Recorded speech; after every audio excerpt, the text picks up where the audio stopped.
round young virgin mother and child, holy air for so tender and mild, sleep in heavenly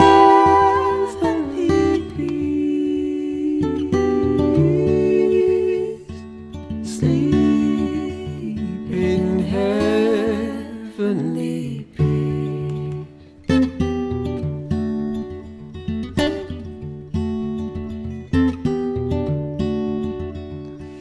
Silent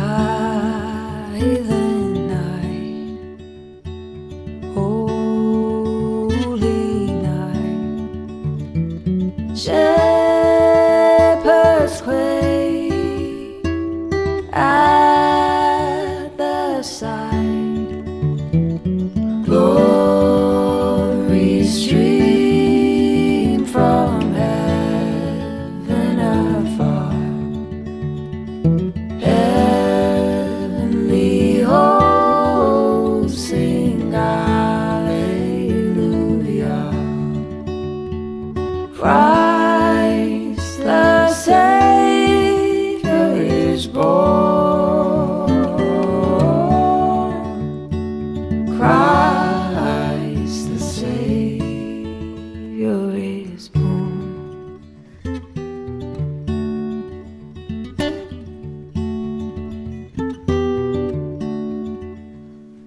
Silent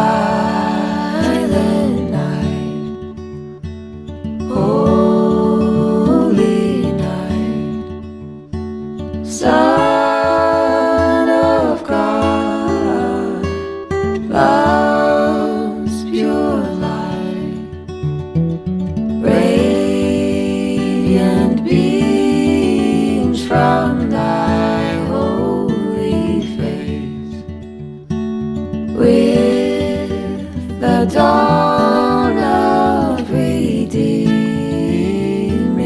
grace, Jesus, Lord, at thy birth,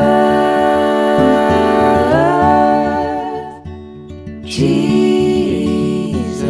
Lord, at thy birth.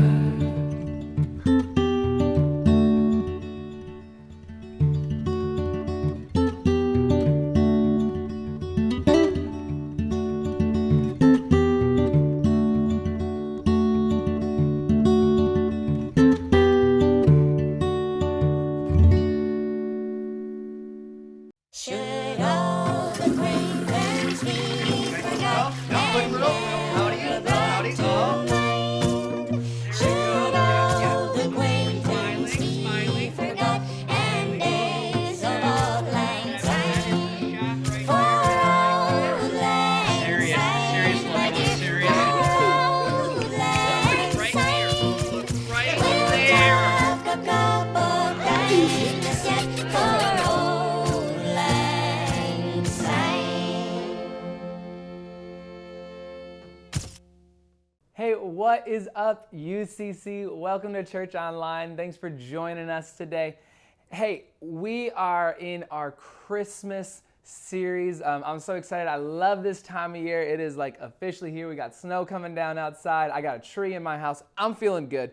And to get us going today, I got a phrase. And if you're watching at home, I want you to go ahead and finish this with me. The best way to spread Christmas cheer is by... Did you say it? It's by singing loud for all to hear, right? We love Elf. Who doesn't love some Will Ferrell and tights running around? That's kind of weird. Maybe we should cut that out. But point being, right? Who doesn't love that movie? Man, it's like a Christmas classic at this point. Man, just like so much fun. And that's like the whole like gist of that movie. The best way to spread Christmas cheer, singing loud for all to hear. And we love it. We love that movie, right? We love this idea of Christmas cheer, right? Like I said, it's the snow, it's the trees, the lights, like these things that make us feel all warm and good inside, right? It's like the serving, the giving. There's all these things I think get wrapped up around Christmas to make Christmas cheer, and we love it. Best way to spread it, if you're looking at Elf, singing loud for all to hear. We know that phrase, right? And so, right, that's like all it takes is us singing loud. So you just got to be like, I'm singing about serving. This is for you, right? It's giving. Is this helping? Do you feel cheerful now? More. You want more. Here it comes, ladies and gentlemen. I'm singing. Okay, well, stop. I promise I'll stop. Here's the point. That's fun. That's silly. That's goofy. But we know at the end of the day, singing, nice. People knock on your door singing, maybe like, that's cute. But the reality is, singing doesn't actually make those things happen. Maybe it's a part of it. Maybe it's something nice. But just singing about something isn't what brings it around. And so let me challenge you with this. What if we kind of, instead of saying the best way to spread Christmas cheer is singing loud for all to hear, what if we changed it? The best way to spread Christmas cheer is to stop and care for those who are near. The best way to spread Christmas cheer is to stop and care for those who are near. Think about that. This holiday, what if this Christmas season, what if the secret to bringing some real Christmas cheer to our lives and the lives around us is to slow down? What if it was that simple, just to slow down? Slow. And I know this is funny coming from the guy who talks a mile a minute, but if we slowed down enough to really see the people around us and to stop and to care for them. And what could happen if we did that? What could happen if we really slowed down this holiday? And I believe the answer is a whole lot. And man, just to illustrate this idea, we're going to be jumping right into the Bible today, looking at a story. And it's a story about Jesus, and it opens up with this guy coming up to him. So we're going to jump right in Luke 10:25. It says, on one occasion, an expert in the law stood up to test Jesus. Teacher, he asked, what must I do to inherit eternal life? Now that's a good question. Comes to Jesus and he says, hey, what do I got to do to live forever, to have eternal life, right? And I think this is a question that's at the heart of a lot of people, right? Whether we verbalize it or not, a lot of us have this sense that like, is this life really all there is? It feels like there's got to be more. And if there's more, people generally say, man, how do I have the good experience? How do I get into heaven? What does that mean? How do I get there? I think that's a pretty, again, just common and universal feeling we have. And there's a lot of people who have a lot of different ideas about that. But at the end of the day, that's that core question I think a lot of humans have. And the best part is how Jesus answers. I love Jesus' response to this guy who's an expert in the law, it says. And so Jesus says, what is written in the law? How do you read it? Right? He says, you're the expert here, right? Like you're an expert in the law. What does the Bible say, essentially, is what he's asking this guy. What does God's word say? How do you understand it? And this is how he responds. He answered, love the Lord your God with all your heart, with all your soul, with all your strength, with all your mind. And love your neighbor as yourself. And Jesus says, you have answered correctly. Do this and you will live. Now, time's out. Like, if you were that guy, like you went up to Jesus, asked him a question, and Jesus put the question back on you, and you got it right, you'd be like, what up? Like genius over here, right? It's kind of like when you got woken up in class to answer a question and you got it right, and you're like, do you not see how smart I am? I'm sure nobody else here slept in school. But point being, like, boom, got it. Love God, love others. Jesus is like, boom, that's it, nailed it. That's what it takes to inherit eternal life. But the story doesn't stop there, right? Here's where I think the story gets a little bit funny. The guy comes back, Luke 10:29, and it says, but he wanted to justify himself. He wanted to justify himself, meaning, catch this, what this means is that this guy is saying like, okay, hey, I get that's the answer, but I want to make sure that you understand that like we're on the same page, like I'm good, right? That's what he's saying. He's like, hey, I don't need to change anything. What I'm doing is enough. What I'm doing is good. I just want to make sure you know me, like I'm good. He wanted to justify himself. And it says, so he asked Jesus, and who is my neighbor? And who is my neighbor? And why would he ask this question? It's really simple, because it's to say like to love God, right? A lot of those things like we can kind of wrap up, but to love neighbor, he's like, let's make sure I have this limited. Let's make sure that I'm like knocking this out. Because at the end of the day, most of us, this guy, we don't want to change. Like we have our busy schedules, we have our hectic lives, we have all these things we have to get to. And so we don't really have like what we feel like room to add anything else to our schedule. We feel like we got so much going on. We're busy, rushing from one thing to the next, trying to keep up. And we don't got room to add anything else. And that's exactly what this guy's feeling. That's exactly what he's feeling. He's like, man, hey, but who's my neighbor? Just to make sure I'm good, who's my neighbor? And I think that what we have to kind of come back to is this idea of what we're called to is to love God. This idea of loving neighbor is how we show that we're loving God, right? It's just kind of this outward expression of this faith we have with God. Our faith is not just meant to be this internal, personal, private thing, but it's something that's supposed to pour out and affect the rest of our lives. And so here's like, at the end of the day, what he's really asking is like, what does this mean, this idea of loving my neighbor? What does it really mean, and what's it going to cost me? What's it going to take from me to do this? And so into this tension, into this question, Jesus doesn't just give a simple answer. Jesus busts into a story. And it's a story that we call the Good Samaritan. And if you've been around church, you've heard this story before. You may have even heard the phrase Good Samaritan if you haven't been around church. And this is where it comes from, this phrase of Good Samaritan.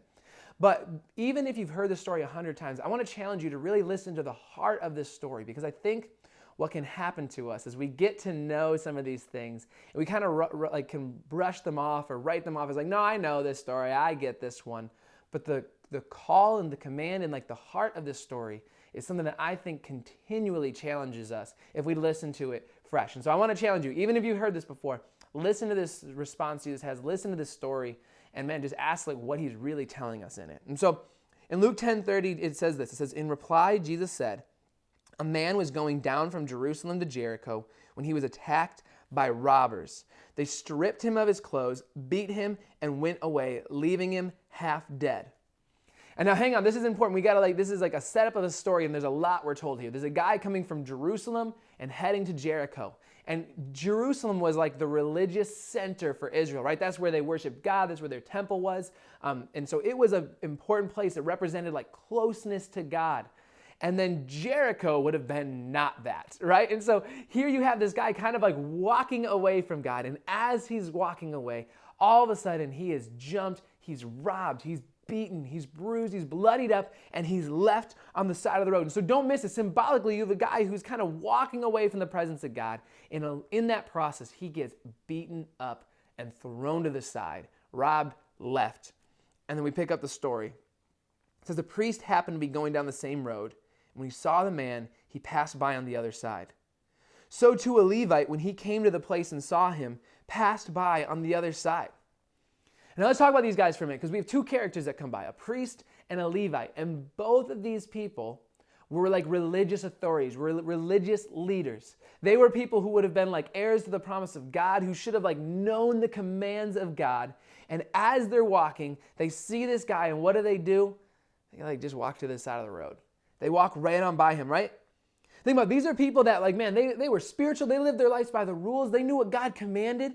And their response to this person in need was to walk around them, was to pass by. And why? It's because they're busy, right? They're busy, important people. They got places to go. And so they're like, I can't step into that problem.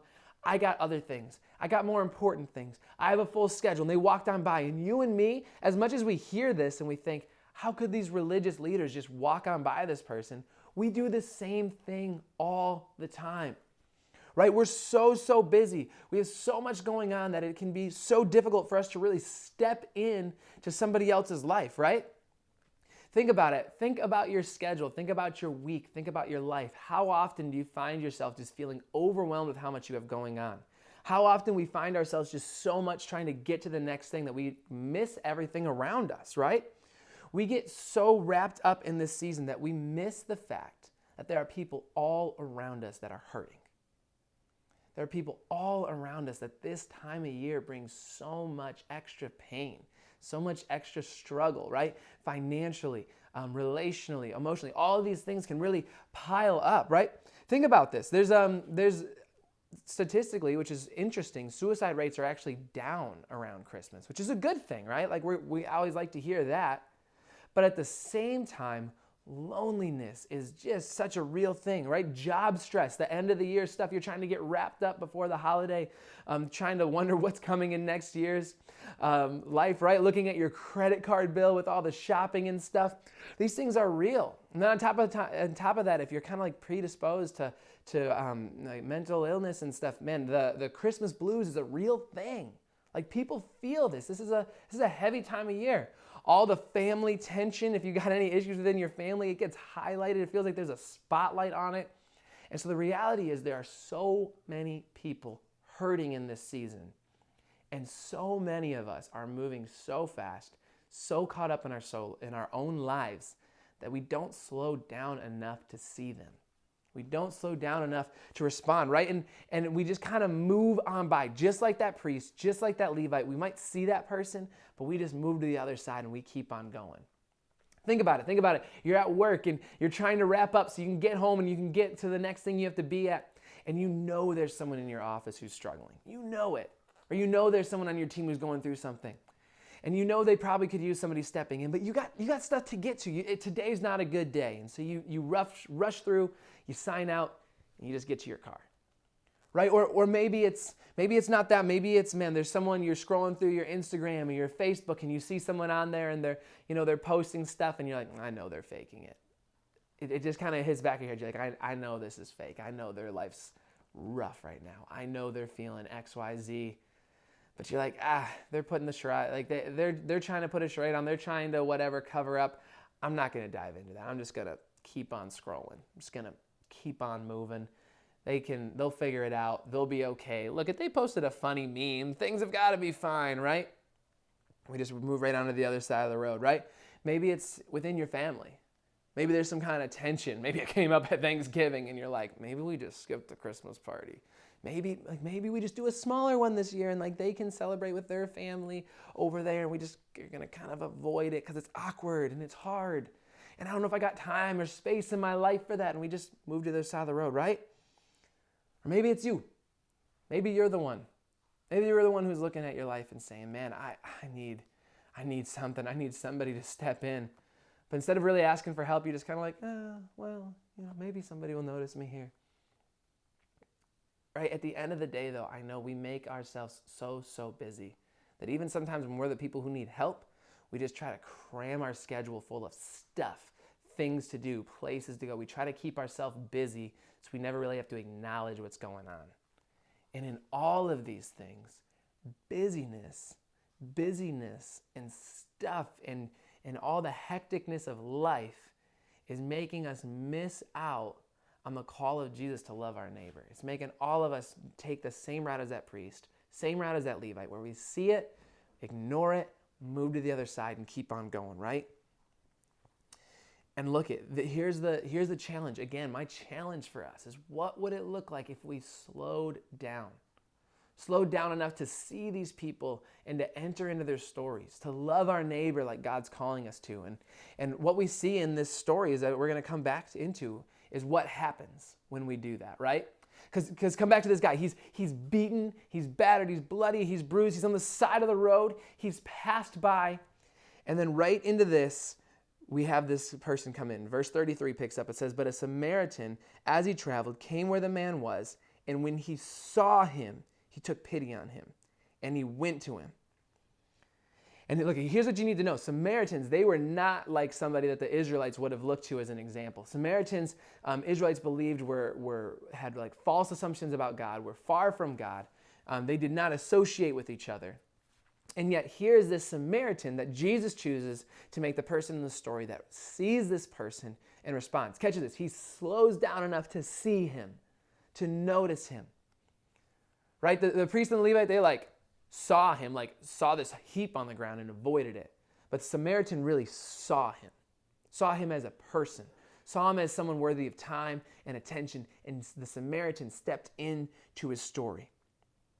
And this is wild, because listen what he does. It says he bandaged his wounds, pouring on oil and wine. Then he put the man on his own donkey, brought him to an inn, and took care of him.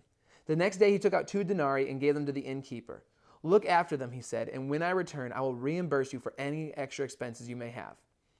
Okay, now hold up, because you got to catch what's happening here. You got to get what's happening in this story. Is that this guy, he's seen this guy, bloody, beaten, battered, and he went down to him. He didn't care that he was bloody. He didn't care. The Bible says he was stripped naked, left on the side of the road. Didn't care. Picked him up, put him on his donkey, brought him to an inn, and then, on top of all that, he uses his money. He uses his money to care for this guy, to say, hey, take care of what's needed, and I'm going to come back, and I'm going to cover what any extra expense comes up, right?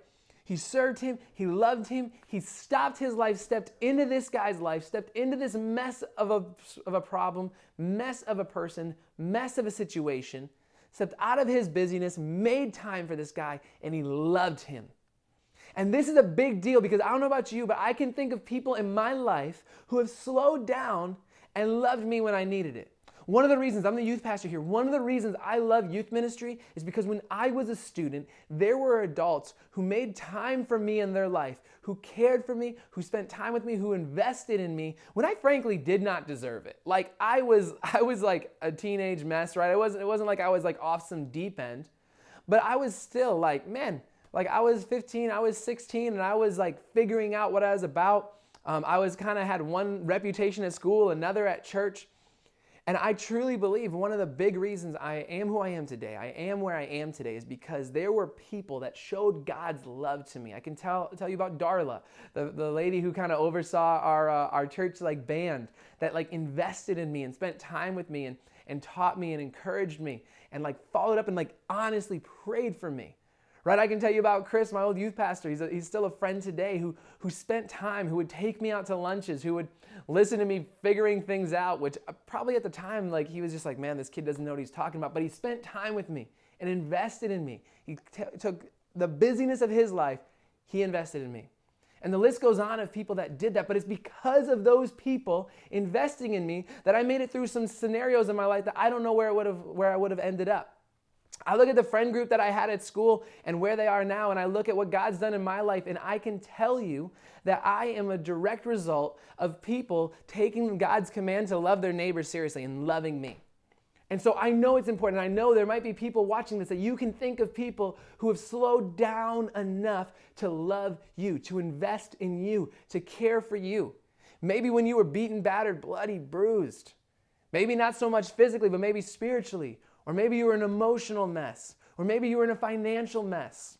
And for many of us, if we've made it through those seasons, we can point to the people that were there for us. And that's God's call for us, to slow down, to see people, to step into their story, because this is where we see real lives changed. This is where we see hurting people become healed. This is where we see people discover Jesus because of you and me and others representing Jesus to them, loving them, right? And as those people discover Jesus is where we see them all of a sudden become activated and start serving, start doing this for others. That's the thing. This is what the church is called to be. We're called to be the light of the world, and this is what it looks like. It's not just us coming together and singing. It's important, like our relationship with God is important. The Bible tells us to love God with all our heart, soul, mind, and strength. But the world's going to know the love of God because of us responding to this command to love our neighbor. Because of us slowing down and seeing people and stepping into their story when other people want to walk right past them. And it's going to take us slowing down, addressing some of the things in our life. And so here's the deal. I want to give you some kind of practical steps, right? Because it's nice for us to say like, hey, pie in the sky, we got to love our neighbor. But the reality is, how do we do that? A couple quick things. Number one, think slower, not slow. And again, I know this is funny coming from me because I know I'm someone, I know I just talk fast. And sometimes people think like, oh, Stephen, is it because you're nervous on stage? No. Have a normal conversation with me. I talk a mile a minute all the time. I'm constantly like, take deep breaths, man. Like, where you gotta be. But I just know I'm fast paced. And honest to God, this is kind of funny. Like I'm a pastor. I love like talking to people. But like one of the times I have the most difficulty slowing down is actually on a Sunday morning. It's funny, like one of like my like hardest times to actually like I'm like constantly racing around in my mind is when I'm talking to people on a Sunday. I have this constant feeling of like, oh, there's somebody else I should probably be talking to. There's somebody else I probably should be catching up with. And I'll find myself like talking to somebody that like literally a second goes like, oh, I need to make sure I talk to them. And as I'm talking to them, I'm like, oh man, I gotta go make sure I talk to them. Gotta make sure I talk to them. And I just like don't fully engage and just like move on to the next thing. And I'm just like a Tasmanian devil sometimes, just like popping around on a Sunday morning, like, hey. And look, it's coming from a place of like, I care about people and I wanna see them. But what I've recognized in myself is that if I'm not intentional, if I don't tell myself, Steve, you need to slow down, you need to focus on where you are, I just move sometimes so fast that I just move on to the next person without really engaging, without really connecting, without really seeing the person that I'm talking to, right? And so it's funny to laugh at the fact that, Stephen talks fast, whatever. But the reality is if we're not intentional about doing things slower, we're never going to really see people. And it's true on a Sunday morning, but we got to work at this practice of slowing down into our lives, right? How often do you find yourself eating a meal standing up at the counter or slamming a cup of coffee on your way out to the door? What would it look like if we even just in our meals, just slowed down, sat down, didn't try to race through, but just ate our food, thought about what we were doing, talked with the people around us, right? What if when you're driving, right? And I'm guilty of this, but what if instead of going 85, we settled for a 73, right? What would it look like if we just drove a little bit slower, right? If we just kind of took things more one step at a time. And I get it. We got places to be. We have things to do. We have expectations. We have demands. But if we don't start getting ourselves used to slowing down in everyday things, we're never going to slow down when we see someone in need. It just is never going to occur to us because we're going to be moving too fast. And so look, we need to do this. We need to make a habit of slowing down in things. And there's something I've been really challenged by because in the life of Jesus, Jesus did this so amazingly. Jesus was someone with lots to do. And honestly, not a lot of time to do it. Jesus' time on earth was short. And Jesus had a lot to do. He always had people coming to him. He always had people asking things of him. And what we see regularly in Jesus is that he would stop and he would meet with people and he would talk with people and he'd interact with them and he'd love them right where they were, right? He'd be off to do something important and somebody would come up and Jesus would pause and he would spend time with them. There's even a great stories of children wanting to come to Jesus and the disciples thinking no, Jesus is too busy for that. And Jesus is no, I'm not. Bring them to me. Because Jesus regularly slowed down and really saw people. And so when you look at your life, when you look at the way you live, think about this. If Jesus was with you, would he be able to keep up with you?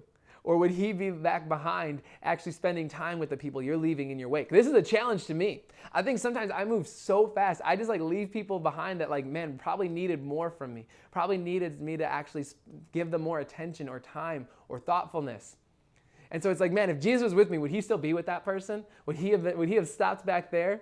Right? Am I just kind of outpacing Jesus? Not that Jesus couldn't keep up with me because I'm so high capacity, but would Jesus be stopping and caring for the people that I'm ignoring?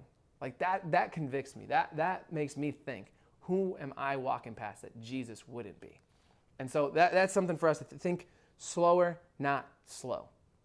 Doesn't mean that should I do something? No, it's not the sloth from that weird animal movie. It's not that. But there is something about introducing this habit of being slower, of being mindful into our lives so that we see the people that Jesus would see. So number 2, think people, not tech. And I don't want to spend a ton of time on this one, but when we think people, not tech, here's what I'm talking about. How often do we just get lost in our phones? Right? Think about it. Whether it's an Apple Watch or, whatever smartwatch you use, your phone, AirPods, right? We are constantly just dialed in, zoned into this online world. And in fact, there's this really wild podcast if you want to just go down a crazy rabbit hole where Elon Musk, he makes this claim that we're already essentially cyborgs. Right? When you think about the idea of a part man, part machine, you always think of a robotic arm or some special eyewear. But the reality is you and I, we walk around and we have a whole life online and it's evolving, right? But there's we have an online persona, we have accounts, we have different things that we interact with. If we have a question, I don't try to think about it. I just Google it, right? How quick are we to just Google the answer to everything? I am so guilty of this, I can't even tell you. If I have a question, I just want to know the answer. So I look it up immediately.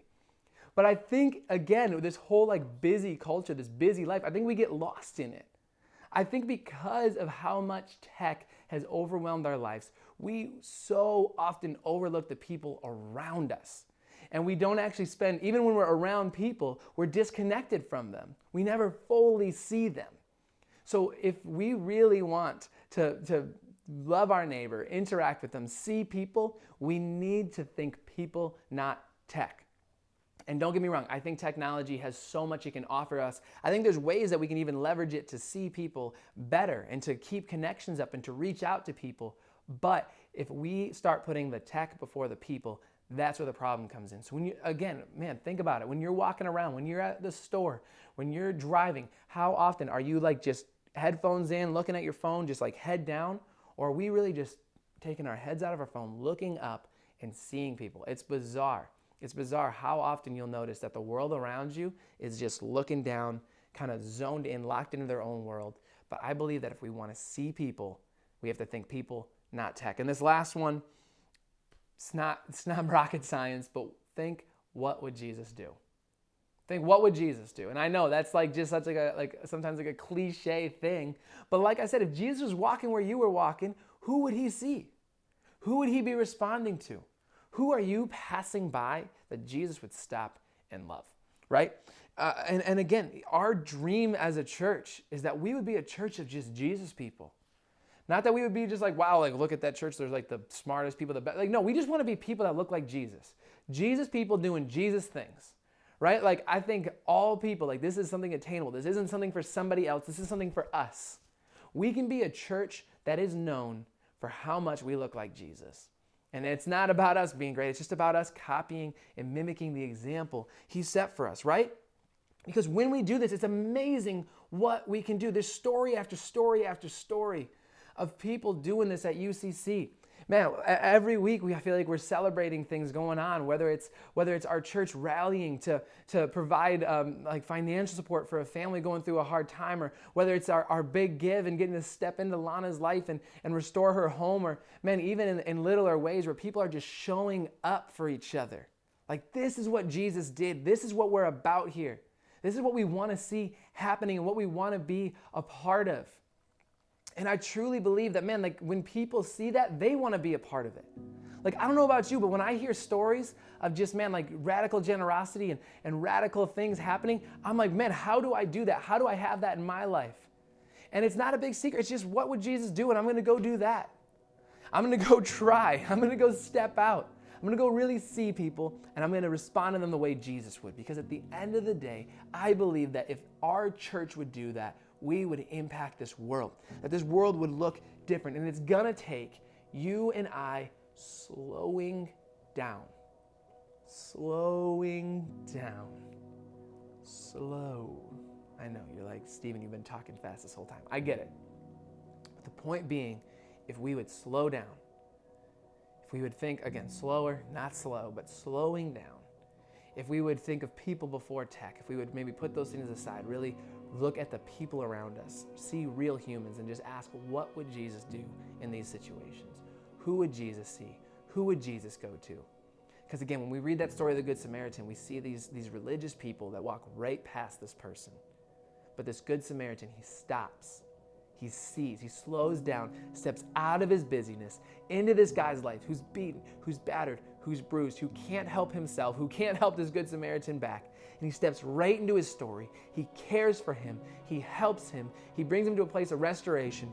And then come to this wrap up.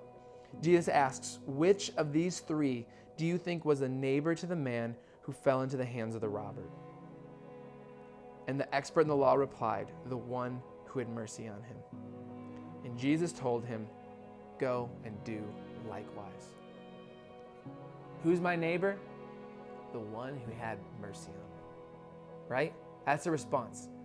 How am I supposed to treat my neighbor? Who's the one that's being a good neighbor? It's the person who shows mercy. It's the person who shows love. Jesus said, that's what you're called to do.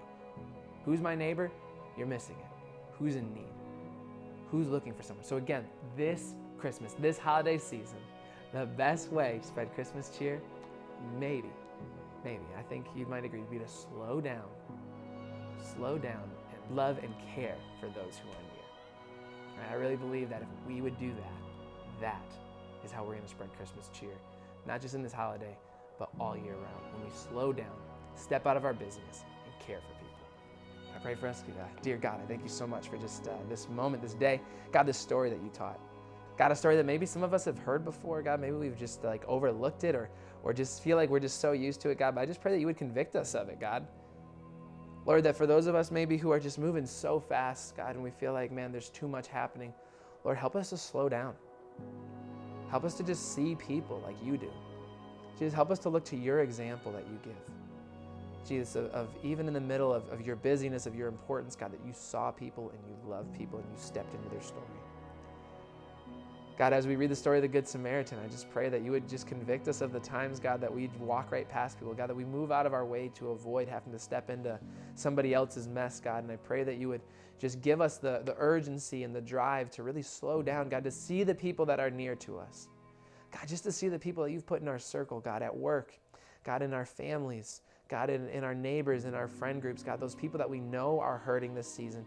God, give us just the eyes to see them, God, and the willingness to step in and to love them. Lord, the willingness to slow down enough to be the neighbor you're calling us to be, God. And I just ask that we would be a church of people that are doing this. God, of people that are stepping into your story. God, of people that are being Jesus people. So God, thanks for your love for us. Thanks for the good things you're doing. Help us to slow down this holiday season and to love like you would. It's in your name we pray. Amen.